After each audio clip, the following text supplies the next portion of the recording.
So thanks very much for the invitation. I was really pleased to see this project and this lecture series because I had been reading this literature on pacification, on trends in violence and war, and it gave me an opportunity to engage more closely with it.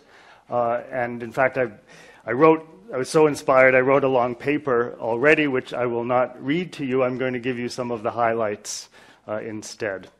I thank you for letting me do this in English. You wouldn't enjoy it if I tried to do it in German or any other language. I don't take that for granted.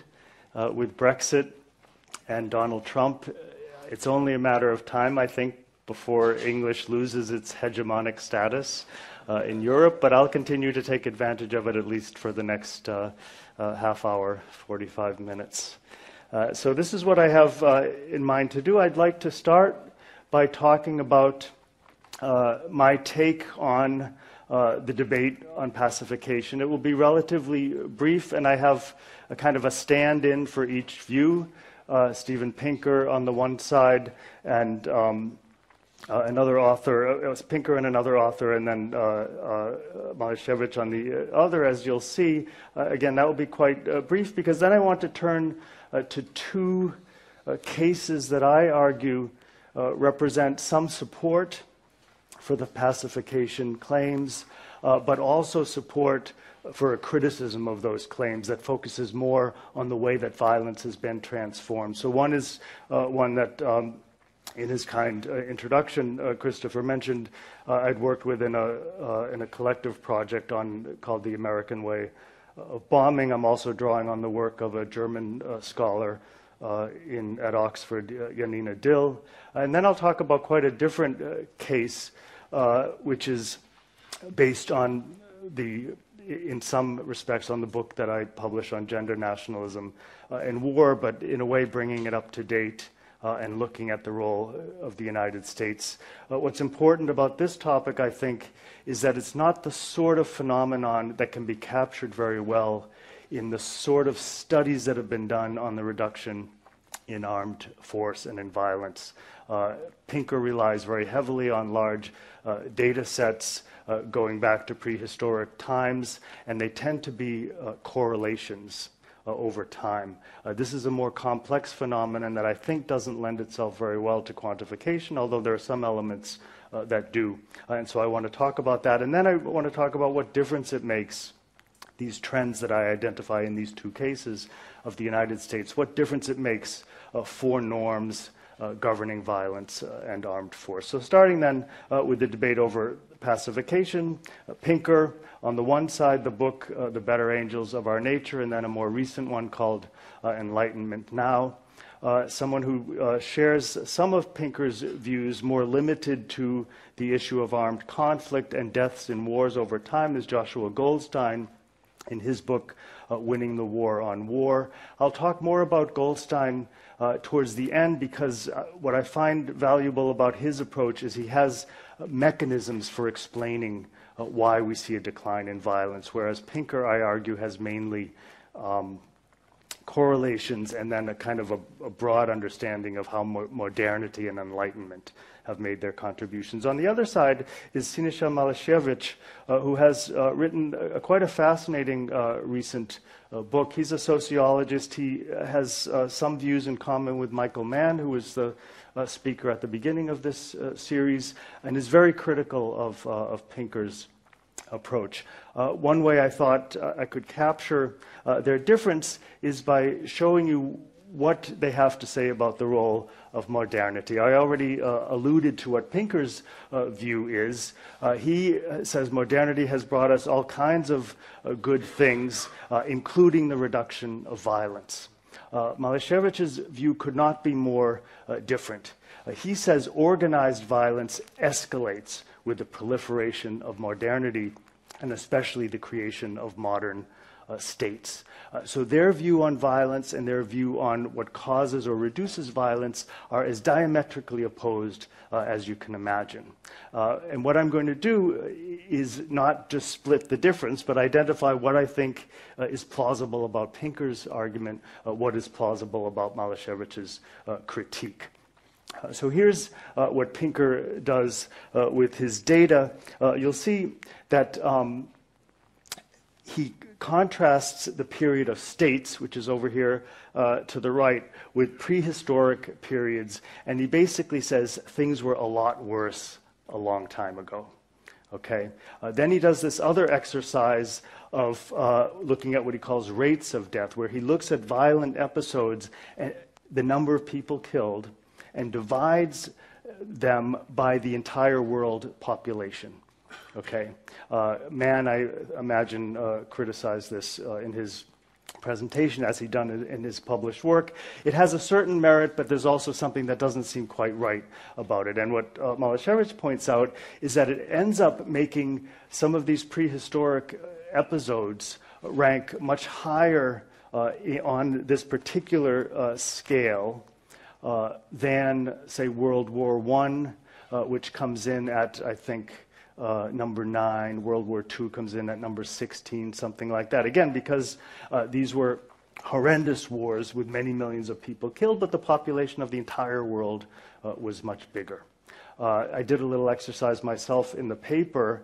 I was suspicious, and Malešević hinted at this, that if Pinker was confronted with a nuclear war, with many million casualties, either a big war, say 200 million, or 10 years of nuclear war with many millions each year, because of how big the world population is, it would rank, somewhere around those world wars, maybe something like that. It wouldn't be a huge, relatively speaking, atrocity when you go back to the beginning of time. And that's the kind of argument he makes, and that's why we get uncomfortable with it, I think. So let me turn now to cases where, again, I see evidence of a reduction in violence, but it's more complicated than that because there are also important transformations. So here I'm drawing, making the arguments that are consistent, I would say, with Pinker and Goldstein, the overall trends in civilian and also military casualties from war, especially from aerial bombardment. There's been a decline, no doubt. I would date the decline from the mid-1950s.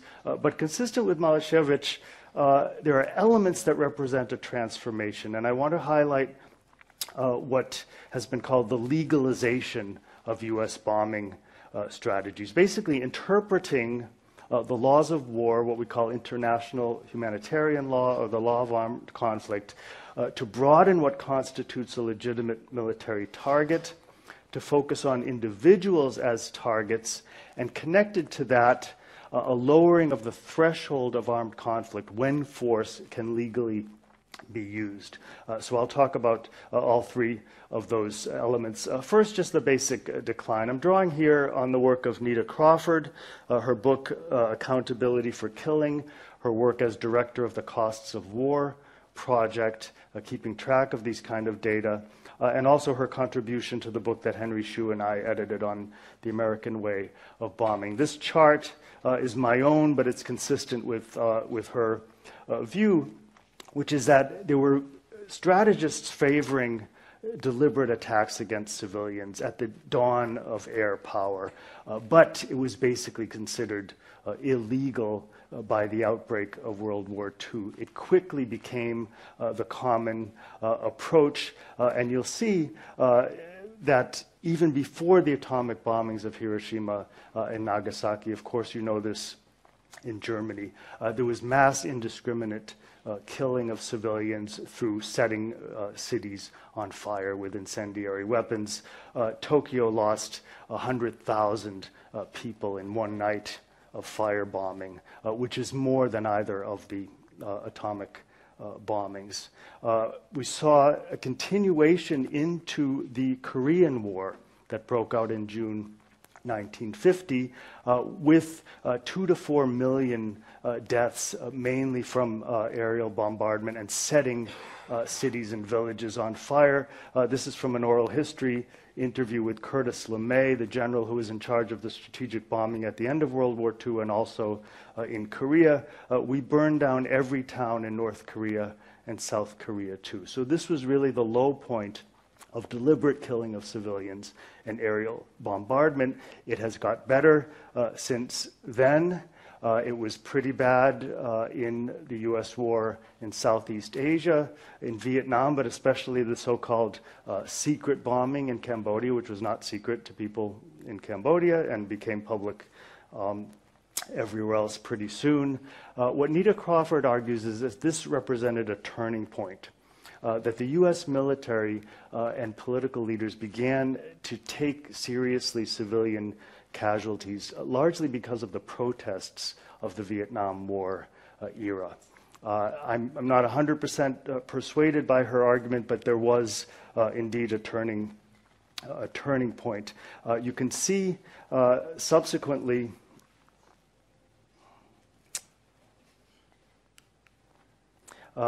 that bombing continued in various wars. Some of the worst deliberate killing of civilians took place in Russia's 2 wars against the secessionist Republic of Chechnya, and you can't have missed the way the Syrian government has been deliberately attacking civilian opponents of the Assad regime, including with chemical weapons, including with so-called barrel bombs, and inviting the Russians in to do pretty much the same thing in Syria as they did in Chechnya, mass destruction of civilians.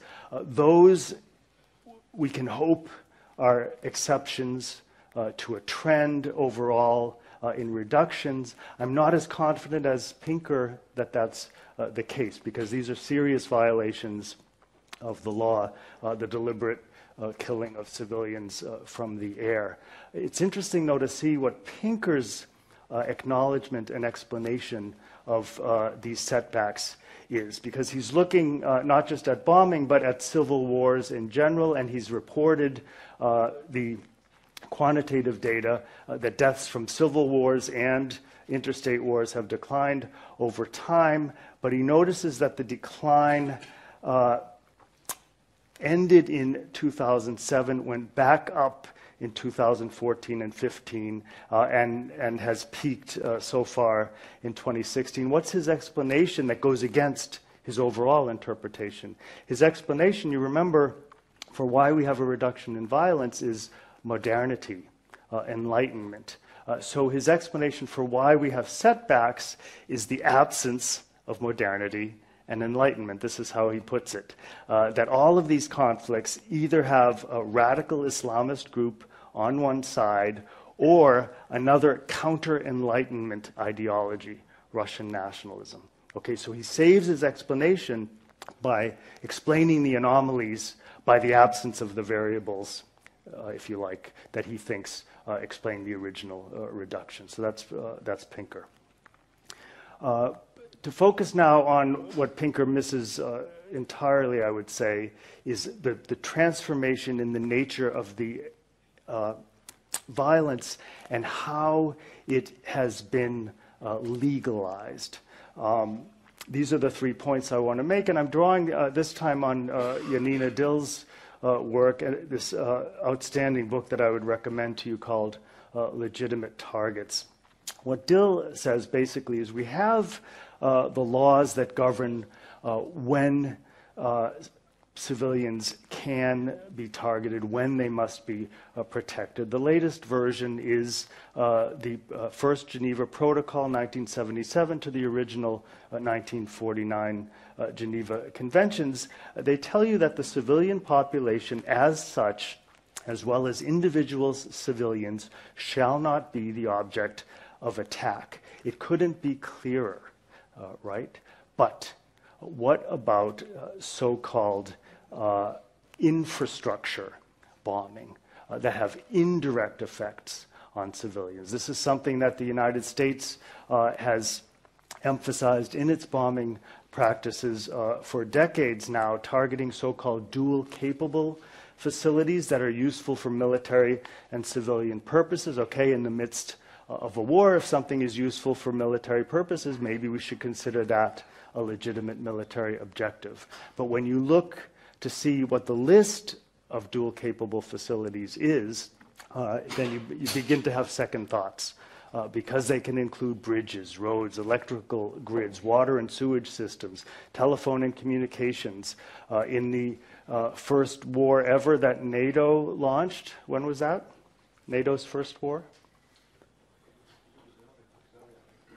That's right, it was in 1999, March, against Yugoslavia for the actions in Kosovo, and there was a television station hit. All of these targets, all of these facilities were targeted, including bridges that weren't anticipated to be used for military purposes and so forth. So there's a debate among the lawyers about how far you can stretch this use of infrastructure bombing, because it does seem that it's deliberately harming civilians. And some military professional, legal professionals would say that that's correct, that's okay. So this is Charles Dunlap, former military lawyer for the U.S. Air Force, and one of our authors in the book with Henry Shue. Experience shows that the erosion of the will of an adversary through the indirect effects of aerial bombardment on civilians is a key element of victory in modern war. And therefore, since air forces want to win wars, it's a legitimate thing to do. That's a position that's very common in the U.S. Air Force. Another common view, and again, the evidence I have is from the 1999 NATO air war, but you could find it in the views of the military, the Air Force, about the 1991 war against Iraq, the 2003 war against Iraq, and so forth. So the question arises, why, if the idea was for NATO to drive Serbian forces out of Kosovo where they were terrorizing civilians, why not just target those Serbian forces in Kosovo? Why bomb the capital city of Belgrade? Why bomb numerous other Serbian cities? The argument that the Supreme Allied Commander, General Wesley Clark, gave is it brought home the pain to Milosevic and his people. Okay? We have a further elaboration from the head of the air campaign itself. That was General Michael Short. If you wake up in the morning and you have no power to your house and no gas to your stove, and the bridge you take to work is down and will be lying in the Danube for the next 20 years, I think you begin to ask, hey, Slobo Milosevic, what's this all about? Okay, this was, in my view, quite a callous thing to say, and very insulting to the tens of thousands of people in Serbia who have been protesting against Milosevic and have been ignored by the United States because Milosevic was the negotiating partner to try to end the war in Bosnia, in former Yugoslavia. So the Air Force, the NATO Air Forces, bombed places that were hotbeds of opposition to Milosevic, thinking that they were influencing people to rise up against Milosevic. Okay. So this is very common thinking in the U.S. Air Force, and Dill would argue, and I would agree with her, that it really does not conform with the laws. But the lawyers are busy saying that it does, because these are dual capable targets, because we're not directly targeting civilians, it's the indirect effects we care about. Okay, so that's where civilians lose their protection if they are near a dual capable target or something like that. When can civilians be considered legitimate targets? The Geneva Protocol says civilians shall enjoy protection, basically from attack, unless and for such time as they take a direct part in hostilities. So that's very lawyerly language, and lawyers spend a lot of time parsing it. So unless they take part in hostilities, if they do, they become legitimate targets, but only for such time as they do take direct part. It's very narrowly circumscribed. A lot of people would say maybe too narrowly, but you see what happens when it starts to be stretched. Individuals then become targets, and we have to ask, are they directly taking place in hostilities or not?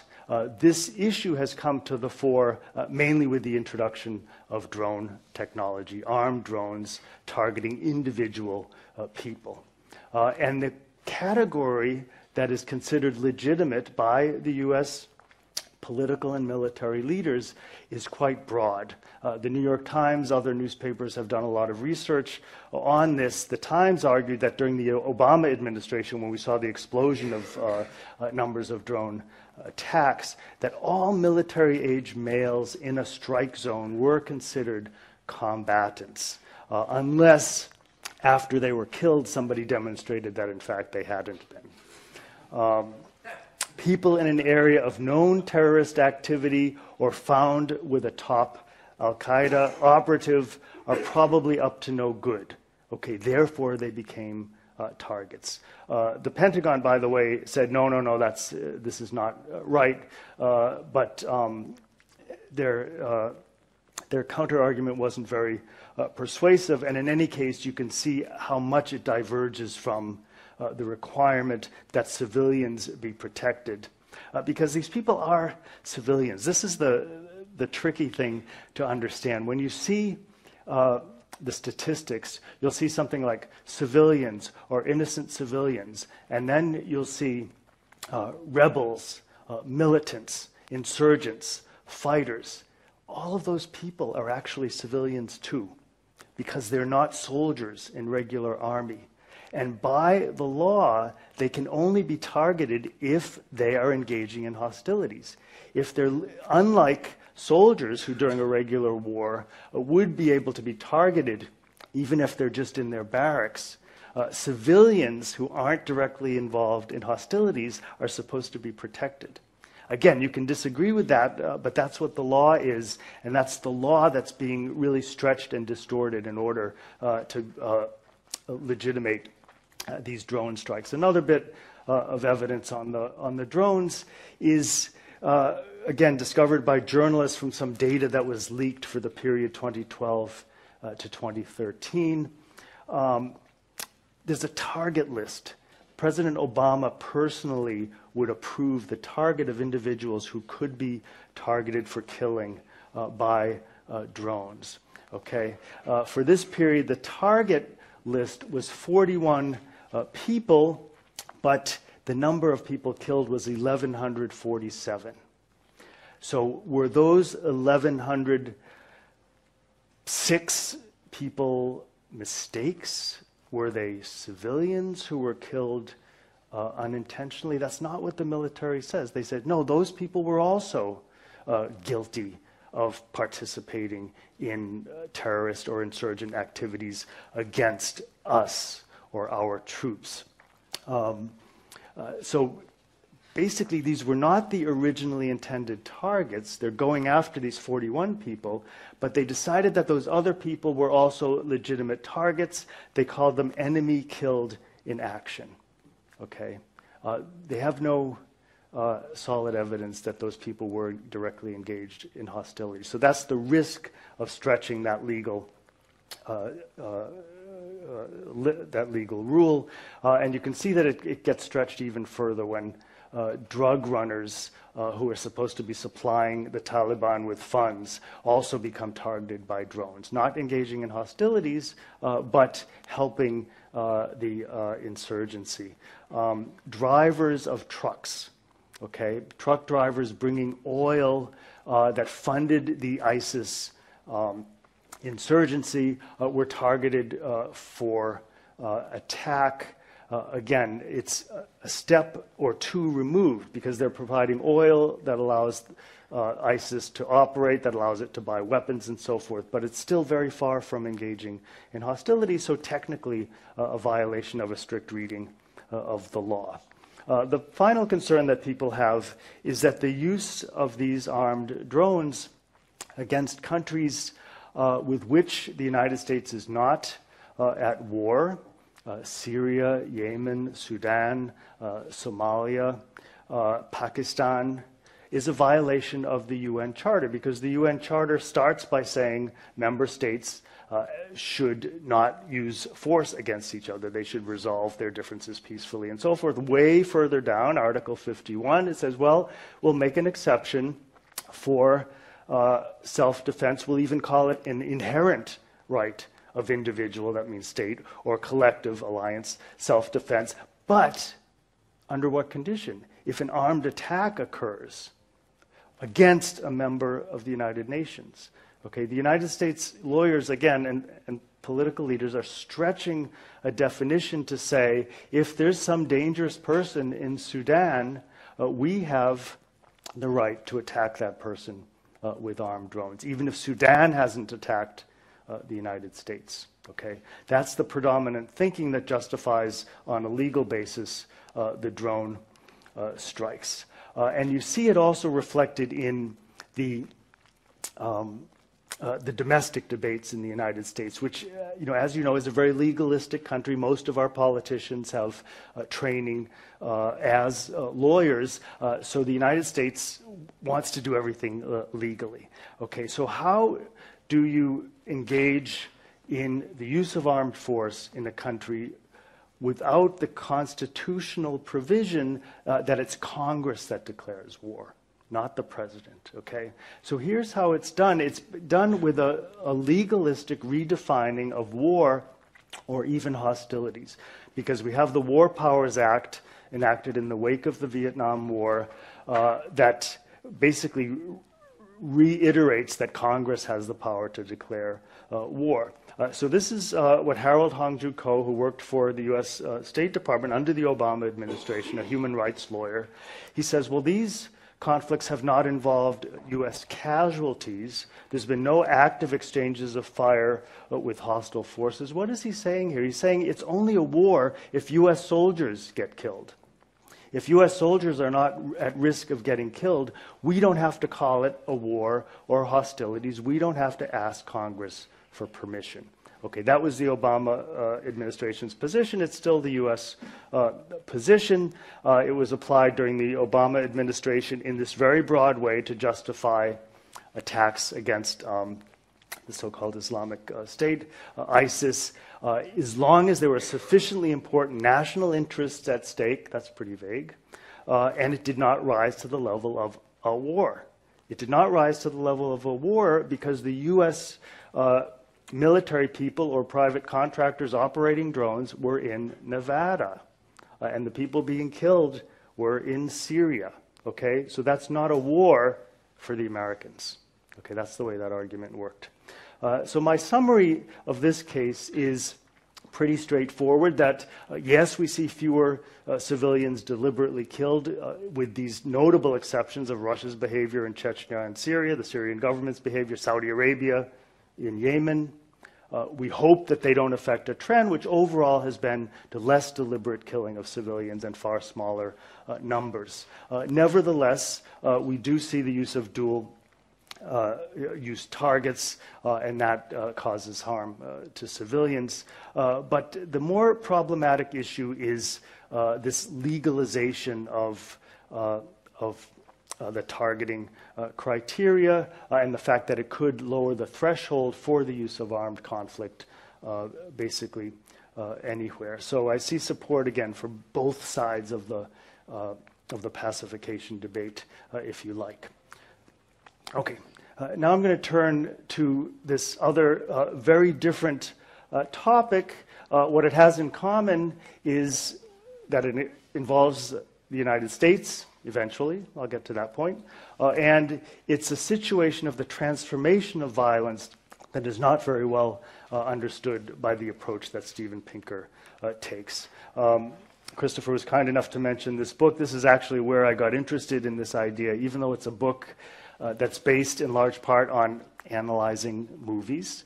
I did draw on some very good social science research as I was doing my investigations and came up with some generalizations linking gender equality and violence from Eric Melander, for example, who sees traditional gender roles in a state where males are in a dominant position and can use violence reflected in the behavior, the foreign policy behavior of states. Mary Caprioli has made the same argument about internal, and these are using large end data sets and statistical analysis. She says the higher the level of gender inequality within the state, the greater likelihood such a state will experience conflict. So that's the connection between the status of gender, gender inequality, and violence. That's the first element that I looked at from a social science perspective in my book. The other concept that I found really important and valuable came from Chris Dolan, a scholar practitioner who's mainly worked in northern Uganda. He has this concept called the proliferation of small men. He's not talking about their height. He's talking about a complicated relationship between... Has anyone heard of this before? Okay, this I think is a really important concept, and as you'll see, I think it has quite wide, unfortunately, application. It links the economic conditions that face a certain demographic group, usually men between 16 and 24 years old, when they're highly represented in a society. It's called a youth bulge. When that society is facing poor economic conditions and those men are unable to find a decent job, they're unable to meet their society's expectations for what a man is supposed to do, which is to attract a wife and raise a family, they react in certain predictable ways that social scientists have studied and counted. In some societies, this is quite explicit. There's something called a bride price, that a young man has to have enough money or enough livestock or whatever is the currency of the society in order to be eligible to marry. Okay? So when they don't, they disproportionately, compared to the rest of the population, turn to violence, suicide, drug and alcohol abuse, or join a militia. Okay, and so the next correlation that I find valuable, studied mainly during the 1990s, is countries with these high youth bulge were much more likely to experience civil conflict than those with fewer youths unemployed. Okay, so the mechanism here, to the extent that we understand it, is that there are certain attributes that constitute masculinity in particular societies, many societies, and that's being able to provide for a family, having a decent job as the source of your identity as a man. There aren't very many alternatives to that if you don't have that, but one is wielding violence in defense of your nation. Okay, so the argument is if they don't, I don't want to make it sound too simplistic, because it's actually quite complicated, and it obviously doesn't happen for every unemployed man everywhere. But the point is, men who feel their sense of masculine identity humiliated by lack of success in the job market, especially if they see women doing better, could turn to violence, and it could have misogynistic consequences, harmful to women. So here's the rest of the argument. This part comes from Cynthia Enloe, a prominent feminist theorist. She argues that militarization of ethnic nationalism often depends on persuading individual men that their own manhood will be fully validated only if they perform as soldiers. So lacking this other source of masculine identity and fulfillment, they turn to violence. And I saw it, the reason it was meaningful to me, both Dolan, whom I learned about originally from Enloe, and Enloe's own formulation, the reason it was meaningful to me is I was seeing it in these movies that were the evidence, if you like, in quotation marks, for my book, especially on the breakup of Yugoslavia. One of my other cases was the Algerian war against France for independence, the Battle of Algiers. That's represented here on the left from stills from the movie. This is real Algeria in the 1990s, when essentially the offspring of the people who were traumatized as children during this war, which was extremely violent, as you know. How many of you have seen the Battle of Algiers? Fewer and fewer in every audience. Thank you. I highly recommend it to you. So you know that this was a conflict in which torture was was very widely used, in which terrorism was very widely used on both sides. And that had an impact on the people growing up and their children who, when the economic crisis of the 1980s and early 90s took place, were influenced by those economic conditions. And many young men were without jobs. They saw in a more or less gender egalitarian society that their classmates, women classmates, were doing better. They were getting better jobs. They were ready recruits for these Islamist groups who would then engage in mass violence, often mass violence against women. So this is, for me, an indication of this proliferation of small men and the kind of consequences it can have.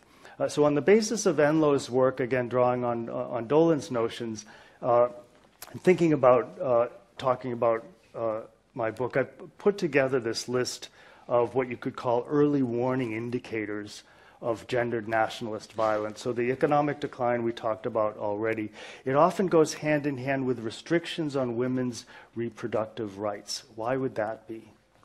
Because the idea is that you're trying to strengthen your nation against your enemy's ethnic group, against an enemy ethnic group. You're trying essentially to raise soldiers. So, and you have this idea, again, of reasserting your masculine identity. So women are no longer as accepted in the workforce. They should basically be having babies, and that leads to restrictions on their reproductive rights. We have a correlation between war in general, civil war in particular, and domestic violence in the home. I don't know if we understand the mechanism behind it, but I think it's pretty well established. And then the final step is this exclusive form of national identity that has implications also for violence against women. So I'm going to talk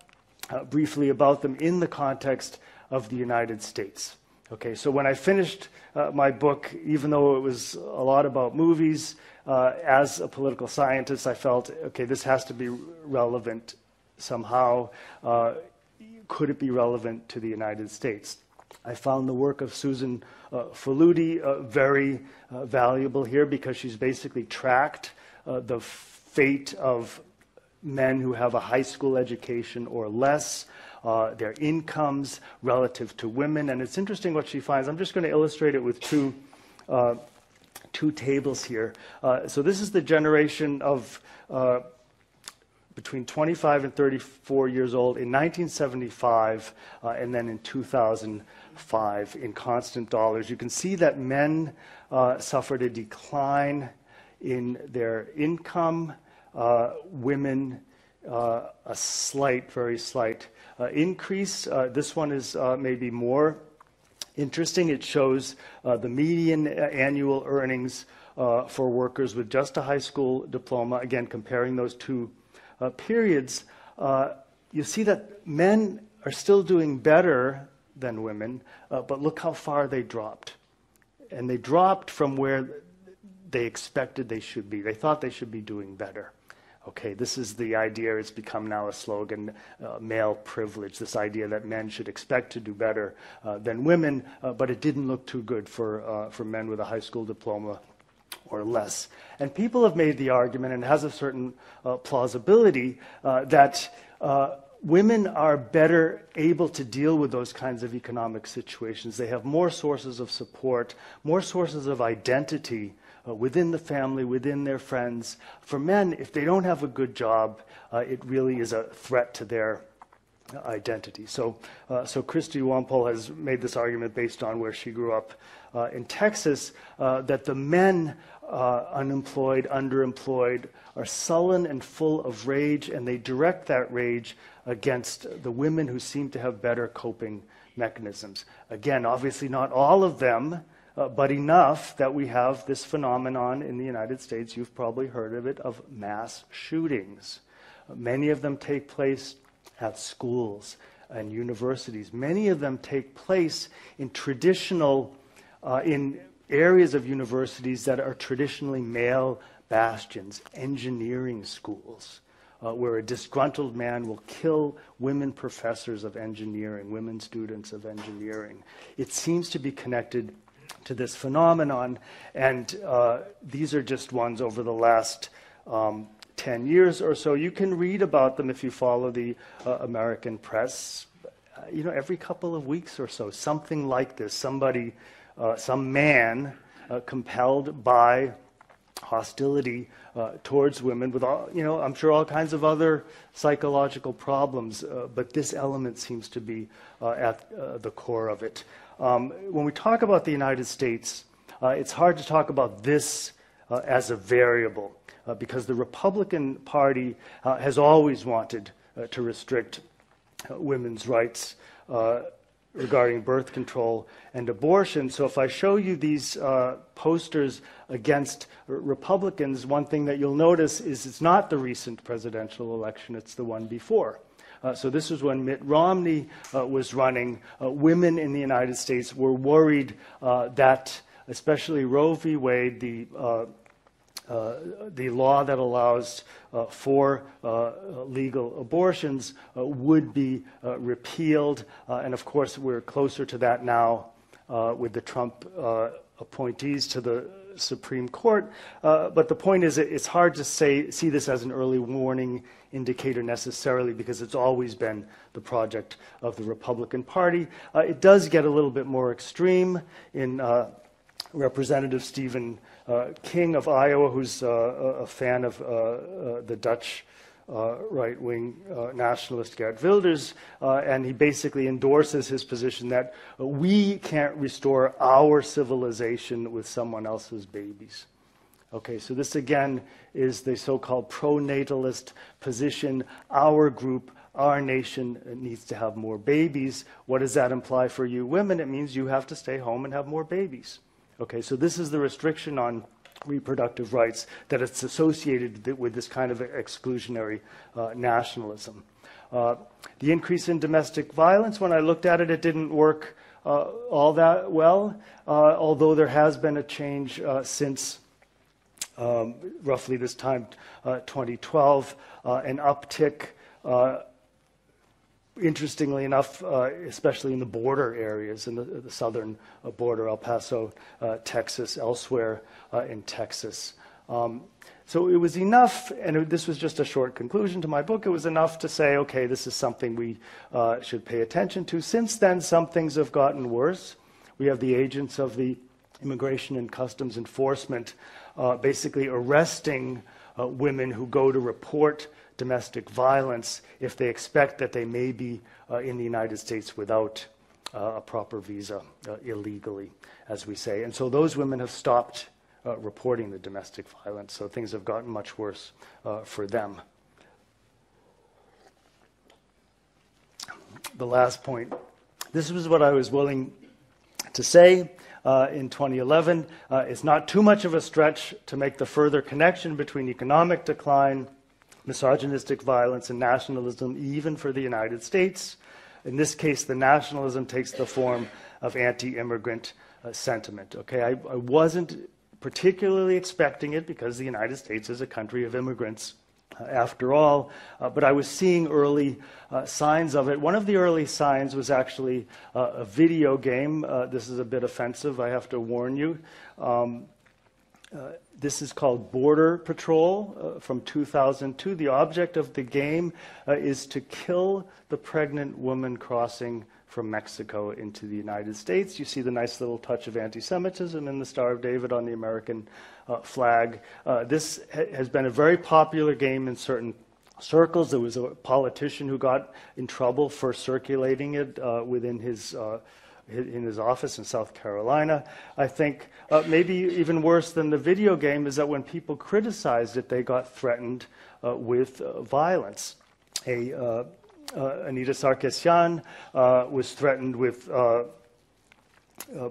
provoking a shooting massacre at a university where she was scheduled to speak. It was in a state that actually allowed you to have guns on campus, so it was a real threat, and the lecture was canceled. There's been a backlash against criticism of this kind of misogynistic violence by people with guns.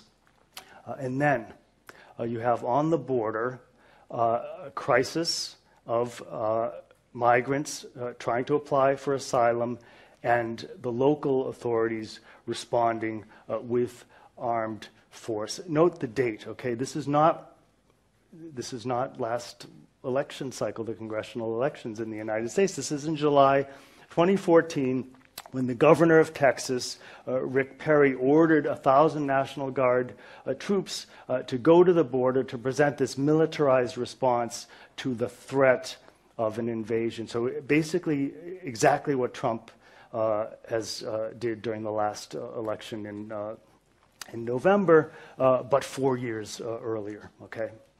So do we have this phenomenon in the United States? I think we do. We have serious economic decline, especially with people who don't have with men who don't have university educations. We have far more women now in university than men, more women graduating from high school, and so these men feeling inadequate as men become disproportionately alcoholic, engage in violence, commit suicide, join a militia, or vote for Donald Trump.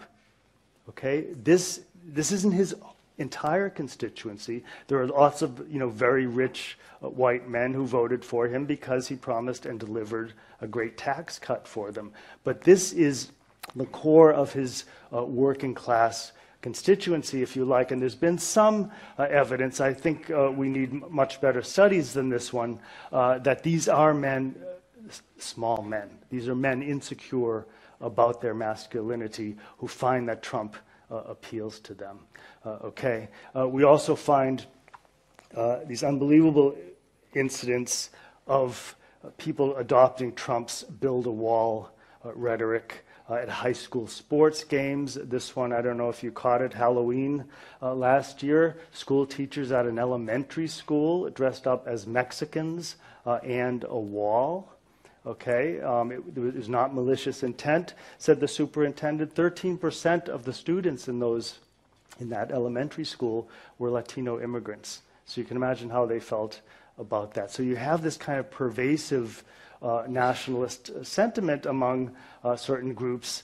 Initially, it was directed against Muslims. You remember our Muslim ban on immigration and refugees, and lately it's been directed more against Mexico, and it clearly has inspired men, not all of them young, basically to engage in violence. The Republicans have clearly used this issue in the last elections in November. The separation of children from their parents has been a big issue, and something deliberately done by the Trump administration to deter asylum seekers.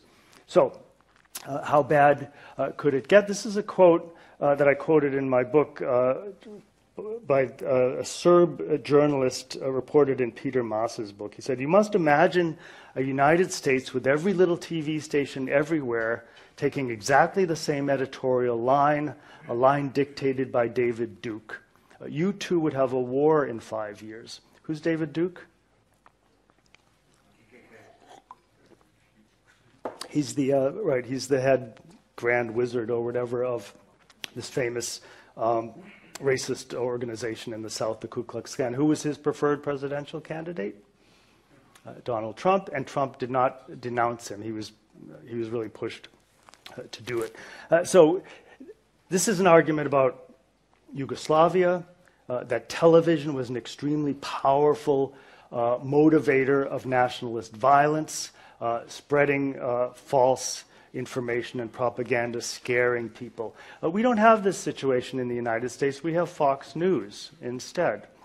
Okay? Fox News is not a monopoly, but it is the most watched television news station. And what's interesting about Fox viewers is that they know less than people who don't follow the news at all. How could that be? They're being pumped with false information, and it's coming now from the #1 Fox News fan, the President of the United States, who has used language against the competitors of Fox, the so-called mainstream news organizations, that they're enemies of the people. He's historically ignorant. He doesn't know what that sounds like, okay? People have tried to tell him because it has consequences.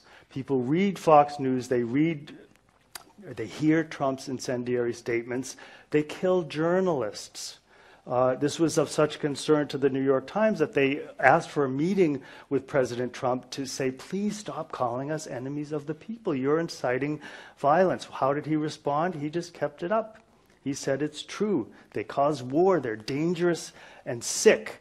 The Boston Globe gathered together hundreds of other newspapers to publish editorials on the same day, basically giving a version of this plea, please, journalists are important, don't call us enemies, you're going to lead to violence. He did not stop, enemy of the people, pure fiction. And then what happens? The FBI finds somebody in California who was planning to kill Boston Globe employees because the Boston Globe newspaper had put this campaign together. This other man who was sending bombs to CNN, to politicians, everybody on Trump's enemy list. And then the Trump administration doctors videos to try to punish a journalist who asked questions that were a little too critical. And what do his supporters do? They agree, nearly a quarter of Republicans, that President Trump should close down mainstream news outlets. Okay, so we're not Yugoslavia on the brink of war quite yet, but I've managed to check off all of the early warning indicators, and I think it is worrying. But why should you care? It's only the United States, after all. Although I have to say you've probably seen some of the reports on the Alternative für Deutschland and how gendered their support is, and so forth. So, but that's not the reason. The reason is that the United States traditionally has been seen to have a lot of influence on shaping international norms. Okay, people like Catherine Sickink have argued mostly for the good, that the United States was instrumental in the 1970s in promoting human rights norms in Latin America, for example, elsewhere, the anti-torture norms and so forth.